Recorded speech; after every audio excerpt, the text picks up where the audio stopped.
Good morning, comrades. If you've stuck around this long, that's probably who you are right now. One of my comrades. Like I said in the other videos, this is some serious stuff. So, stay with me.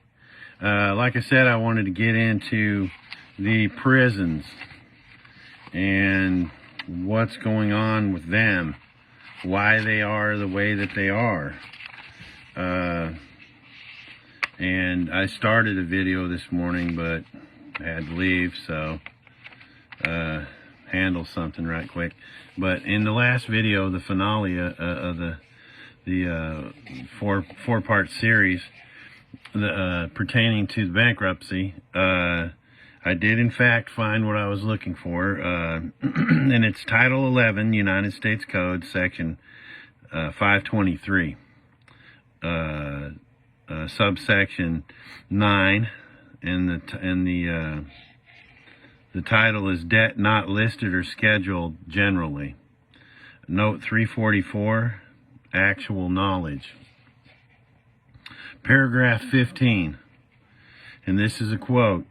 A bankrupt is discharged from provable debts if they are properly scheduled, or in the alternative, if the creditor has notice or actual knowledge of the bankruptcy proceeding. That means that you have to be notified. Really, if I wanted to, I could say, wait a minute, you guys sent this to a sovereign citizen. That isn't a proper notice. But I'm going to roll with it. Okay, fine. You discharge this. A bankrupt is discharged from provable debts. Therefore, the bankruptcy that my ex-wife filed, or her trust did, was a provable debt. Now, if you have the federal court saying it's a provable debt via the bankruptcy, and you have the IRS saying that it's not a frivolous filing anymore, oopsie, we're sorry, and I got a letter. And another thing that I wanted to add to that was, when I got the letter from the bankruptcy, I told the bankruptcy lady, I said, look, don't call me a taxpayer. I am not a taxpayer. They send letters saying, dear taxpayer. Well, if you respond to that, you're saying, okay, I'm the trust. I'm the Social Security Says to K Trust. You just responded. So the letter that I got from the IRS, instead of saying dear taxpayer, it said dear non-taxpayer. Right? So I've got the IRS saying, you're not a taxpayer anymore. That went rather well. Now, because the IRS is saying that it's not a frivolous filing, and because the federal courts are saying it's a provable debt, here's where Tennessee lies. How you gonna keep going on with yours? If you're saying I committed fraud by filing false liens and forging them, and the federal government's saying it's a provable debt, and it's not a frivolous filing that the Treasury filed, how are you going to deal with that? During the motion for the new trial, I brought this to the attention of the attorney. He, in turn, went to the Judge Judy and said, hey, man, this guy, you remember the lady, Mrs. Hauser, that came and testified? Mr. Hauser's wife that came and testified? She didn't handle this the way we're supposed to be handling this, or like they said in the trial, we can handle this. She filed it in bankruptcy, and now it's a provable debt. The judge swooped up all of her stuff, and I'm going to take this all into consideration, and got up and left. The attorney came to me and he said, hey, I told her about the bankruptcy and everything, and he said, I got some good news and some bad news. I said, well, give me the bad news. He said, the bad news is she's never deliberated on a well, actually, he said she's never granted a new trial. The good news is she's never deliberated on a motion for a new trial. This lady, Judge Judy, took 17 weeks in deliberation. She couldn't make up her mind for 17 weeks whether she wanted to grant a new trial or not. And meanwhile, she's arguing with the federal judge in Greene County, over here in Greenville. Hey man, you can't, you're going to have to overturn this bankruptcy there. You're proving the defense's case. And apparently the judge in Greenville said, I'm not going to do that. No, forget it. So that's where we're at with the state. It's coming down to the wire.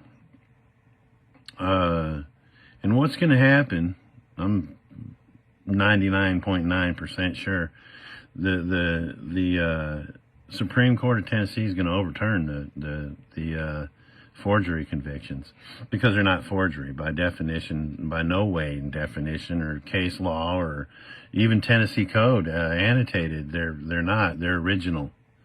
The UCC ones were original documents, and for them to be a forgery, they would have to be altered to appear as if they were genuine. Basically, that's what it is. So, in the state of Tennessee, there's a ceiling for how much you can sue them for false arrest and false imprisonment. It's $32,000 a day. I'm 4 days short of 3 years, but being on parole and not being able to leave the state without the state's permission and all this other crap they put on you, it's just as if I'm in. So it's racking up. 3 years is $74 million, So, this could be very bad for Tennessee. I would imagine that as soon as the forgery convictions are overturned, they're going to come at us with a pretty hefty settlement. Hey, man, we're sorry. We'll drop all this. Will you take $5 million? Screw you. Screw you. I don't need your money. I want you to suffer. Like you made us suffer. Took us from our families and everything. But I'm not going to get into much of that rant. I'm here to talk about prisons and what they, I was going to talk about what we were doing in the prison. But I think everybody needs to get a good grasp on what a prison really is. It's not what most of y'all think that it is. And to do this, you got to go all the way back to the Civil War. April the 15th of 1861, 3 days after Fort Sumter was fired on, the Southern representatives and senators got up and said, we're not paying on this bankruptcy, because the Civil War was really about bankruptcy. It wasn't about slavery, and I'll get into that really quickly. Don't let them fool you. It wasn't about slavery. Abraham Lincoln said if he could preserve the Union, he wouldn't free one single slave. Okay, so, and there's written evidence and proof of that. So he wasn't about the slaves. What happened was the southern states got up and they left. And what happens according to the Constitution is the legislation, every time it enters a session, before it can close the session, it has to notice the time and the date and the place that the next session's going to intervene. So what happened was, all of a sudden, we don't have a constitutional Congress anymore. The northern states run to old Abe and, hey, man, the southern guys, they left, man, and, we're not under a constitutional Congress anymore. I'm sure they were freaking out. So old Abe goes down to Congress. He calls an emergency session. This is all history. Calls an emergency session and, declares war on the southern states. And he did that by executive action. And what he basically did, a lot of people think, we're under martial law. No, we're under martial rule is what we're under. and have been since 1861. Okay, so he goes in and he says, okay, here we go. We're declaring war. I'm using executive power to take power from the Congress because it's a wartime. Wartime presidents if they don't want to, they can stay right where they're at. There is no 8-year deal. So he does that, and we've been under martial rule ever since, okay? If you notice, the other countries in the world are like, the United States, man, they're a warring country, man. They're all the time fighting with somebody. Yeah, we are. And the reason for that is so that the president can maintain the power. I believe that was the reason why Abraham Lincoln was assassinated. It's just my belief and everything that I've learned over the years. He wanted to grant that power that he took from Congress back to Congress. And the corrupt people that were in control of stuff were like, hey, no, we want the president to have more power because we can control him. Like this clown we got in office right now. He is so controlled, man. It's crazy. And that's by executive power. So, without getting into too much politics there. So here's what's going on. When you go into a courtroom, they are under military control, and a court's jurisdiction is determined by the standard that's displayed. And when you go into the courtroom, there's a big old American flag with, that's a wartime flag, by the way. Even the ones that you see flying at the post office is a wartime flag. No wonder everybody thinks we're crazy warriors. So that flag, that gold fringe flag, only the president can change or alter the flag. It's United States Code. It says that the president does that by way of being commander in chief. It's a military flag. So when you go into this courtroom and you see this gold fringe flag with the ropes and the tassels and that's the jurisdiction of the court.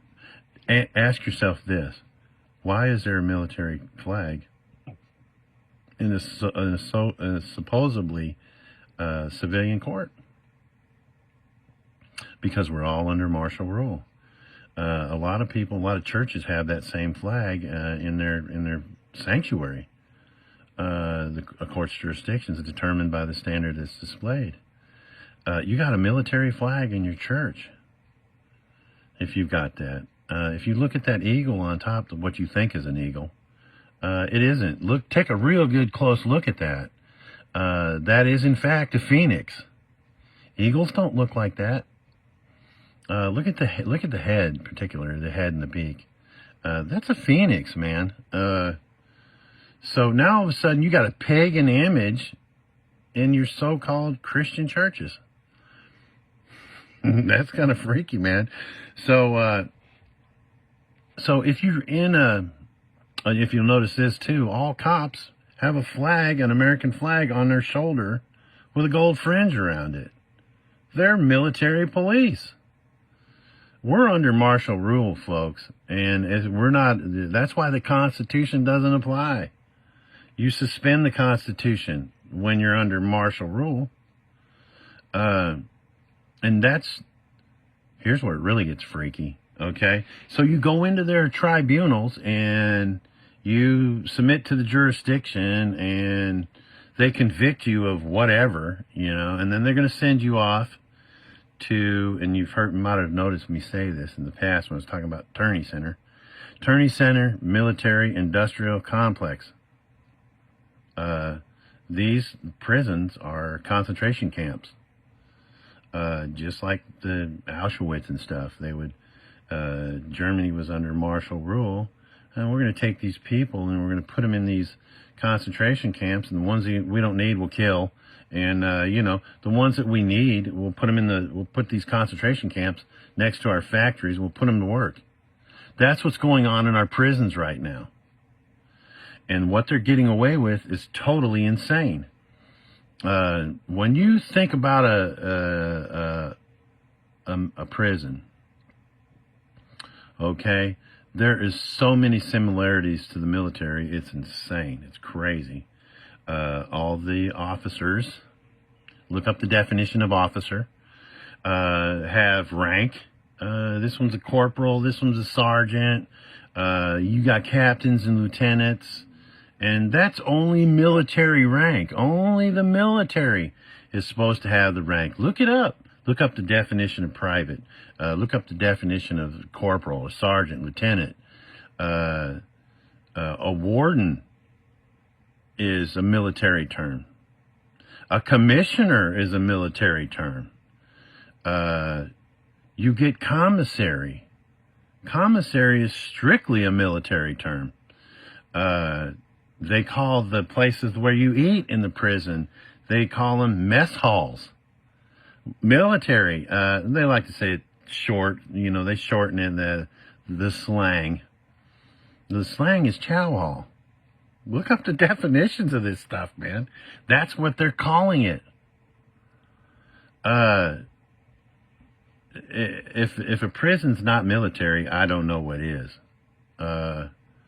When you look at everything that goes on, and there's probably a half a dozen different terms that I could throw out here, and you can look them up in the dictionary, and I mean, that's military, man. And you're conscripted. You're conscripted into this military.